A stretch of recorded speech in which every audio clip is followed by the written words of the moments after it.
కౌంటింగ్కి సర్వం సిద్ధమైంది. అసలు కౌంటింగ్ రోజు ఏం జరగబోతుంది? ఇదే టెన్షన్ ప్రస్తుతం అన్ని రాష్ట్రాల్లోనూ కనిపిస్తుంది. ముఖ్యంగా ఏపీలో మరీ దారుణంగా కనిపిస్తుంది. రోజులు లెక్కపెట్టిన ప్రజలకు, రాజకీయ నేతలకు జూన్ 4వ తేదీ కొన్ని గంటల్లోనే రాబోతుంది. 8 గంటల నుంచి కౌంటింగ్ స్టార్ట్ అవుతుంది. ఇక అక్కడి నుంచి ట్రెండ్స్ రావడం మొదలవుతాయి.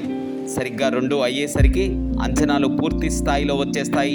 ఇదిలా ఉంటే కౌంటింగ్ రోజు ఏం జరుగుతుంది అన్న టెన్షన్ ఉంది. ఈ టెన్షన్కు కారణం ప్రధాన రాజకీయ పార్టీలే అని స్పష్టంగా తెలుస్తూనే ఉంది. అన్ని పార్టీలు తమ ఏజెంట్లకు చెబుతున్న తీరు భయాందోళనకు గురిచేస్తుంది. అన్ని పార్టీలు ఒకరిపై ఒకరు విమర్శలు చేసుకుంటూనే ఉన్నారు. ఇటు టీడీపీ, అటు వైసీపీ పార్టీ నేతలు ఒకరిపై ఒకరు విమర్శలు చేసుకుంటుండగా జనసేన పార్టీ అధినేత పవన్ కళ్యాణ్ మాత్రం నోరు మెదపటం లేదు. ఈసారి ప్రజలు తనకు సహకరించారన్న ధీమా ఆయనలో కనిపిస్తుంది.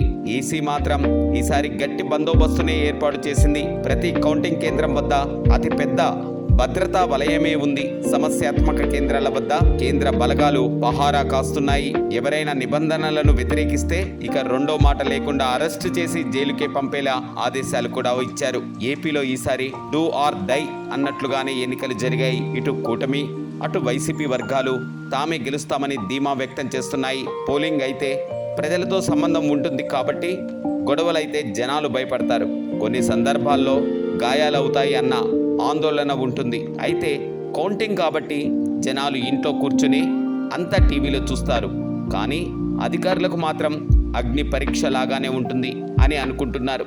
ఈసారి కౌంటింగ్ విధులకు వెళ్తున్న వారు మాత్రం ఎలాంటి అవాంఛనీయ ఘటనలు జరగకుండా చూడాలని కోరుకుంటున్నారు. అదేవిధంగా జరగాలని, సాఫీగా ఈ కార్యక్రమం పూర్తి కావాలని ఏపీలో కోట్ల మంది జనం కోరుకుంటున్నారు. మరి జూన్ 4వ తేదీ ఏ విధంగా గడుస్తుంది అన్నది నేతల విజ్ఞతకే వదిలేద్దాం.